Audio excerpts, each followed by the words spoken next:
Welcome to another week of Picking with the Professor. That's right, where a history teacher and football fan tries to beat Vegas. Last week I was 2-2, and we'll see if we can get ahead of the pros this week. And I got a pro with me to help me figure it out. It's head odds maker Raphael Esparza from my Bookie. Rafi, welcome back to the C3 Panthers podcast and another episode of Picking with the Professor. Thanks for having me on. I guess me and you are not on the IR since everyone else is on the injured reserve list after week 2. I guess me and you could probably play for a team. There's a spot for us somewhere, I'm sure. And in this world right now, it would not surprise me at all. And last week, I don't know. What were your overall thoughts of last week when it comes to football, the spread, and betting? What were the patterns you saw? Obviously the injuries, but what are your just overall observations? The books actually, the bettors actually got us back. We won in week 1, lost in week 2. Teasers crushed us. All the teams that had big spreads didn't either cover them, but we lost on teasers and parlays. So. We had some wins, we had some losses, but we took a little bit of a lump as odds makers. Again, it was just a weird week of week 2 NFL when you just break down. If you look at the games, how did the 49ers even complete the game? Let alone even win the game? It's just so many injuries that they had to suffer. It was week 2 was what 2020 was all about. So hopefully we'll rebound and get the bettors back. But it was a up and down. The Green Bay Packers probably was our biggest downfall. That game that we should have won. The 49ers covering hurt us pretty badly. Tampa Bay, that late touchdown against your guys' Panthers hurt us. So like I said, we gave the bettors probably got some money back that week 2. I tell you, this is the bet I felt most comfortable with. Turned out to be the worst one, and that was the Chiefs going to the Chargers. They put in Justin Herbert. I told you last week I would have taken it at 13. 9 was healthy for me, and boy, that Chargers defense, which the Panthers is going to go play, really impressed me. That we talked about last week, the Packers. I had the Packers, and that worked for us. And the Panthers, boy, I was sweating bullets, my friend. I was sweating. I took the over in that, and I was sweating to the end. And you're right, man. Half a point. We covered it. So we're going to talk about, let's start. And I actually going to point this out, Rafi. I think you got to go onto mybookie.ag and look at week 3 odds. I cannot find the Panthers lineup there. I've looked, I've looked. That's why it's not posted yet. We're going to wait for some more injury reports to come out. So we're going to post that, I would think, probably sometime in the next 24 hours, just because we've had a lot of people ask us where's the Panther number. We're going to wait to see what that Friday injury report is. So I would not be shocked if we put it out tomorrow, right before the Miami-Jacksonville game. Give us a sneak peek. What do you think it's going to be? I know you can't tell us the real one, but where do you think you're sitting at? I can guarantee you right now, if I hit that live button right now, because it's pretty much in the system, the charges are 6.5 and the total is 43.5. So okay, that will be the number that we click on and stuff like that. We're just going to wait to see some more injury reports, especially on the Chargers. For the quarterback, but yeah, it's going to be 6.5 and 43.5. I tell you, this is the Chargers, man, a litany of injuries, but this team overcame all of them last week, and I thought Melvin Ingram being hurt was going to be problematic. He came back out there and was still a monster. Their backup player, I forget his name. It's kind of a complicated name to pronounce. He's great. So that defense is no joke on the road. I'm staying away from that game. Also, one more observation about last week. We were picking with the professor. You said stay away from the Falcons and the Cowboys game. Just sit back and enjoy it. And boy, was that not good advice. I would have, man, that game at the end, what did it do for you guys on the books? the Falcons blow a 20-point lead. How did that work for you guys? Dallas somehow wins the game, but the Falcons cover. Did you guys make some loot on that? We lost on the total because for some reason everybody bet the over, which I'm a little bit shocked on that just because of the way the Falcons offense kind of looked at week 1 against the Seahawks. So we lost on the total, 1 on the side because the Cowboys didn't cover. But probably one of the most entertaining game of the Sunday afternoon and late afternoon games. If you watch just the 49 or the Falcons Cowboys game and then closed out the evening with the Patriots Seahawks, those are only 2 football games you watched. You had a pretty good day because those are 2 fantastic high scoring games. Yeah. And one other thing before we get into this week, I told you it would not surprise me if New England goes into Seattle and opens it up. And it's not a 70-run game, like 70-run plays, but Cam Newton's opening the playbook up. I was so happy. I cried tears of joy to see Cam with the deep ball again. My man was throwing dimes. Yeah, very impressive. And I told multiple people that he would probably keep that game close to his arm and not his legs. And that's what he did. He looked like MVP Cam Newton. And if he plays like that all season long, he's going to be 15 plus 17 million Cam Newton for his next contract for 2 to 3 years, or probably even bigger. So yeah, 30. Go ahead and say 30 to 35, man. That's what you talk about. I don't think he's going to get a long team deal. I would not be shocked if he signs like a 2-year, 3-year, something around it. I don't think no team is going to give him 4 or 5 just because. Let's face it, he is still going to be injury prone. No, he's not. He is. False, man. The Patriots are going to look. New England people are already calling me, messaging me, saying we love this guy. I said, I told you so. Told you so. Go listen to the Cam Newton interview on Boston radio Monday morning. I forget the name of the show. He sounds so relaxed. He sounds so under pressure. Yeah. It's wonderful. I'm so happy for him. But each week what we do is we first focus on the NFC South. We don't have the Carolina number at you. Already got a sneak peek at what it likely will be with the Carolina number. But let's start with my favorite game of the week and what I think is kind of, I won't say a lock because, look, I told you I'm just a history teacher trying to beat Vegas. Chicago Bears at Atlanta Falcons -3. I know that people are dumping on the Falcons, but they put up serious offense each and every week. They are stinky Falcons, and I hate them, but I'm taking the Falcons -3 here. The Bears barely beat the Giants, even though the Giants did everything in their possible power to lose that game, and somehow that game was still close. Give me the Falcons. Where are you at, Rafi? I agree. I like the Falcons. Mac is still as questionable as we speak right now for the Bears. So if he misses, that's a huge hole on that defense. So, yeah, I agree. I'm just not sold on the Bears' overall offense. I mean, really only scoring 17 points at home against the New York Giants. I mean, that ain't going to cut it when you're at home. I like the Falcons on this spot. Grant, they could put points up. And if it's a toe-to-toe, if you're going to tell me Matty Ice versus Trubinsky, toe-to-toe on offense, I'm going to take Matty Ice at home. So, yeah, I like the Falcons this spot. I'm not sold on the Bears. Yeah, me either. And going on to Tampa Bay at Denver, another game I'm interested in. I'm looking at a lot of these games this week, and there's a lot of them I say, stay away, stay away. And for some reason, the NFC South is attracting me. I think week 3, Tampa Bay is starting to click, and their defense is legit. It's for real.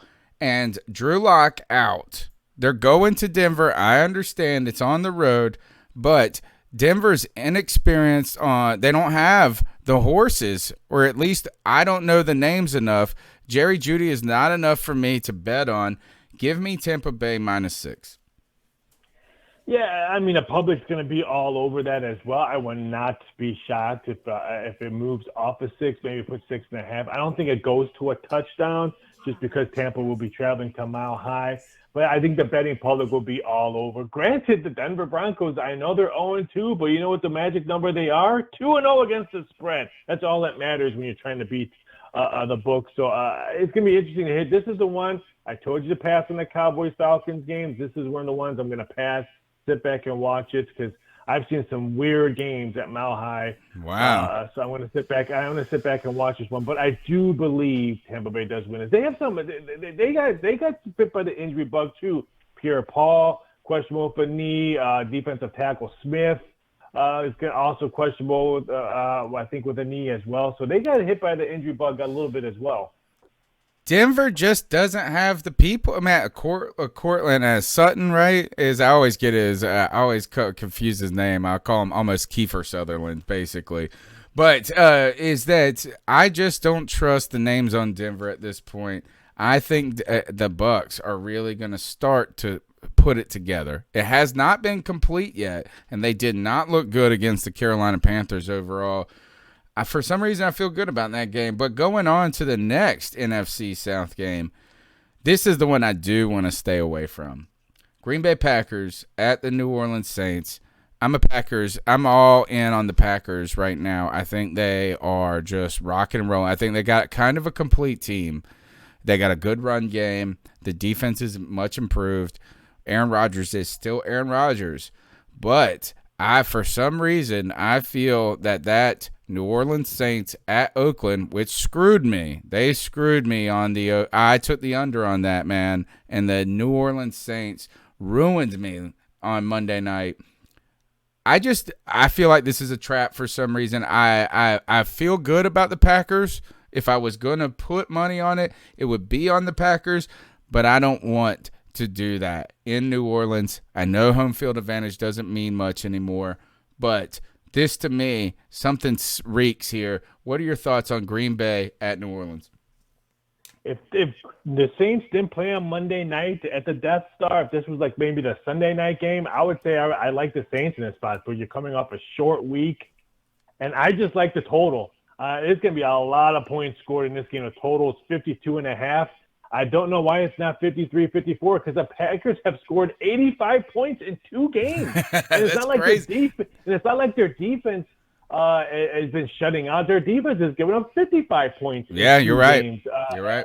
I don't understand why this total is not a solid 54, which I thought it was going to come out to.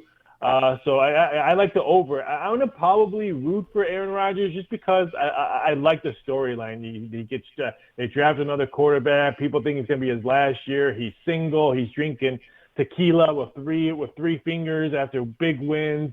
I think he has a big game against that tired Saints defense that the Raiders put up 34 points on. Yeah, they made them look pedestrian. They made that defense look – I was so mad. And you know what? It felt good, though, because I hate the Saints. Dallas goes to Seattle. Dallas is Seattle's 5.5-point favorites. The Cowboys are dogs here. I don't like the Cowboys. If I was going to bet this game, I'm thinking Seattle. I don't know if – it's not one that I'm going to pick this week.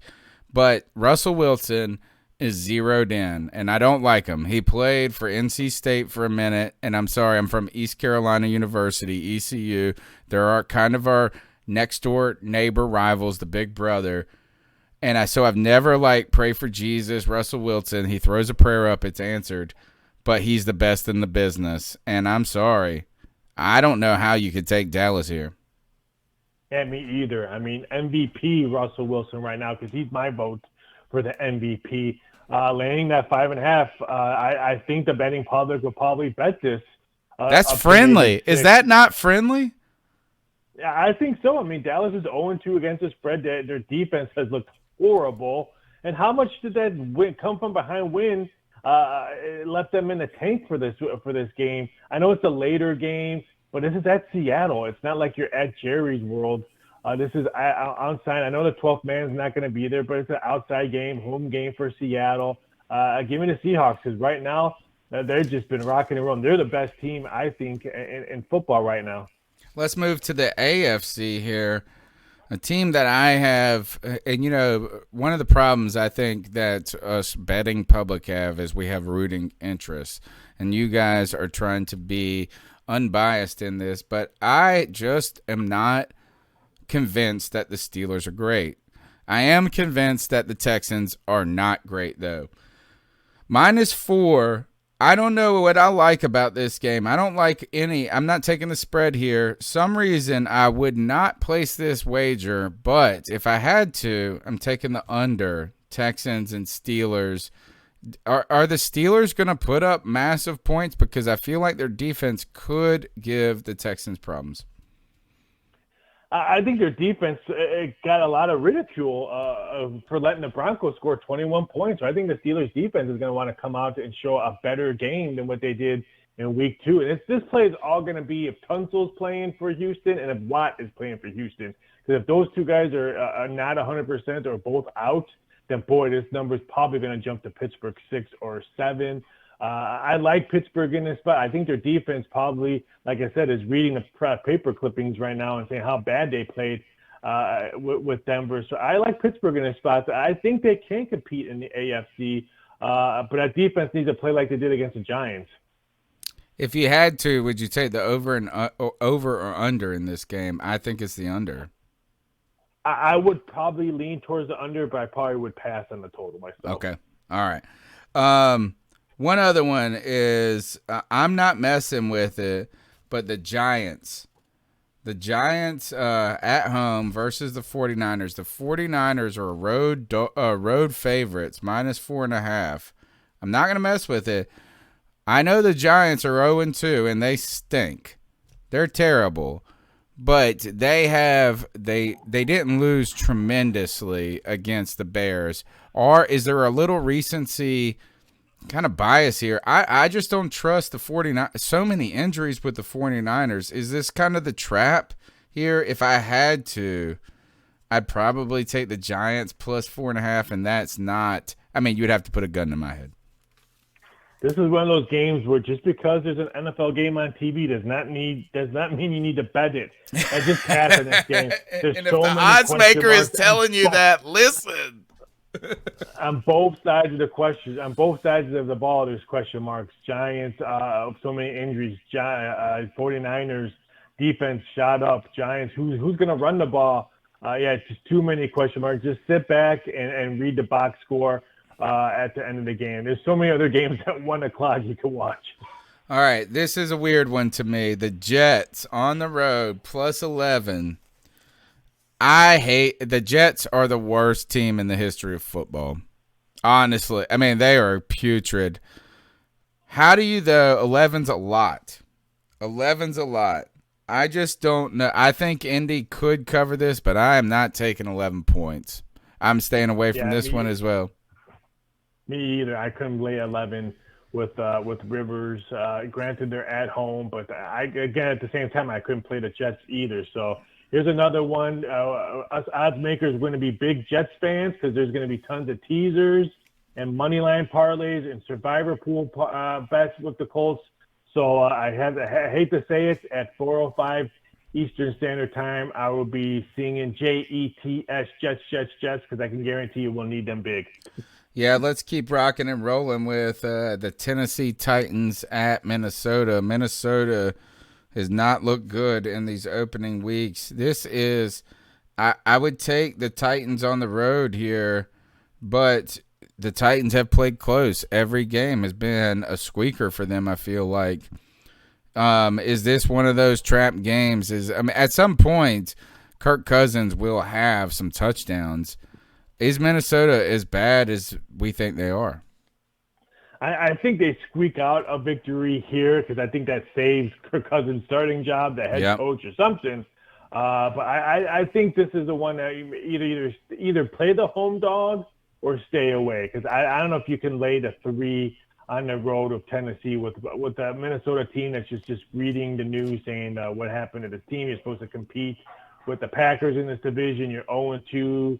I already lost one home game to a division rival, Packers. So either play the home dog or just don't play it at all. Is my gut. All right, my favorite game of the week was the Falcons. I'm taking the Falcons, but this is my sneaky favorite here, and we're going to close on this one. Washington football team +7. Give them to me as they go into Cleveland. Washington's defense and that defensive line is no joke. Ron Rivera loves to grind the clock down. The Washington football team is not as bad as I think made out to be. And they in Arizona, while the numbers at the end did run it up in that first half, it was not as out of reach as you would think. I don't love the Cleveland Browns. They continue to be something I'm not going to believe in. Give me Washington at +7. Am I wrong? Tell me I'm wrong. Oh, I couldn't agree more, because you know what? The Cleveland Browns are 1-4 against the spread as a favorite, and I can't believe they're a touchdown favorite against a team that plays really, really, really good team defense. So give me Washington this spot. I think Cleveland wins by maybe 4 points or less, but I think Washington covers this touchdown. Listen to that. A regular history teacher and a pro agreeing here. Rafi, I'm going to let you go here, but tell me, what's the sucker bet this week? Well, I mean, the sucker bet, everyone's going to tease, everyone's going to parlay the Colts, because you just said it. The Jets, Jets, S-T-I-N-K, stink. So that's a team that we're going to be rooting for. I'm going to be wearing my green and whites where I watch this game, because I can guarantee you this game is going to determine if my wife gets presents for Christmas or she's getting coal for Christmas, because this game will be heavily bet on the Indianapolis Colts game. So would not be shocking, because we're still in 2020. Maybe the Jets pull out only a 3-point loss. Holy moly. All right, Raphael Esparza, head odds maker for my bookie. Tell them what they can do if they want to lay a little cheddar on the games, where they go, and how do they do it. Yeah, jump over to mybookie.ag. Full rank of Week 3 NFL games ready to go. You know what else starts this week? The SEC football starts this week as well. So college football, a whole bunch of games on Saturday as well. Thursday night football, a battle in Florida. So jump over to mybookie.ag, get that sign-up bonus right now, and enjoy the site, as we have plenty of options to jump on. Wonderful, man. Thank you again for your time, and we're going to catch up next week. And we're going to see how the professor's doing against Vegas. He's doing okay. He's even right now. Maybe I'll be ahead next week. Raphael, thank you again for your time. Not a problem. Take it easy. Have a fantastic rest of the week. Wonderful. Thanks again, man. All right, guys. So we're in week 3. Christian McCaffrey down hurts us as Panther fans. Tough games right here. And last week I was interested in overs and unders, and that became scary. And it kind of seems like this is that the over seems to be the big play this week, or this new COVID season. Surprisingly, we thought that these offenses would be behind, but they're not. So I'm going to give you my 3 picks. I'm 2-2 so far. A history teacher trying to beat Vegas. I need your help, guys. Jump in the comments section. Tell me who you think the play is this week. What the play is this week. Is it overs and unders? What game is it? Here are my 3 picks, and the one I'm kind of most confident about is the Falcons -3 hosting the Chicago Bears. And while the Chicago Bears are 2-0, I'm not intimidated by them. And yes, the Falcons stink. They suck, but they put up points. 0-2, Dan Quinn trying to keep his job, not going to keep it likely. The offense has been prolific, though. So give me the Falcons -3. The Bucks, they go on the road to Denver. Drew Lock is injured. Cortland Sutton injured as well, out for the season. Drew Lock is the one that concerns me the most. Is that I know people talked about Von Miller earlier. Drew Lock was actually starting to get this team moving, it felt like. I actually thought Denver was going to be better than many people anticipated. But the Bucks, I think, their defense is legit, and their offense has yet to click.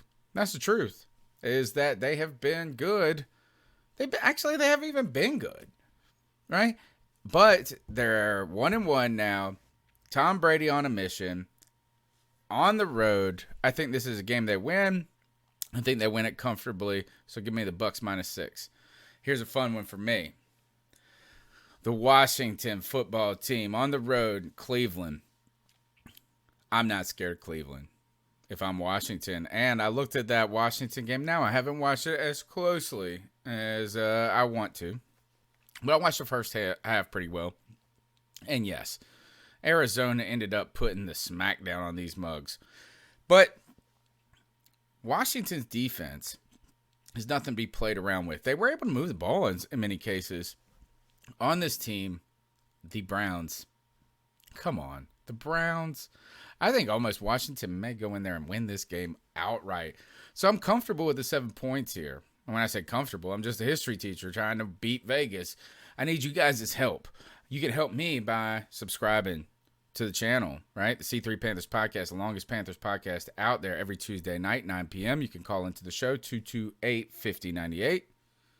252. Let me give you the area code first because I know you homies ain't in Charlotte. In Greenville, actually. 252-228-5098. We're here live every Tuesday night. We also have Picking with the Professors. We're dropping on Thursdays, as well as scouting. The scouting report this week, we met with the guys from the Charger Chat podcast. It was fun. It's live. It's already up on the YouTube channel. I'm going to get it out. iTunes, TuneIn, Stitcher, wherever you guys are at. So, 2-2 against the spread. Hanging out with Raphael Esparza, give me a little advice. Can this history teacher beat Vegas? I need y'all's help. Jump in the comments. Tell me which games I missed, where I'm right, where I'm wrong. Do you like the Falcons -3? Do you like the Bucks -6? Do you like Washington +7? Hey, until next week, let your bets win and be merry. I don't know. It's just a schmuck trying to figure it out. Check you guys out. Keep pounding.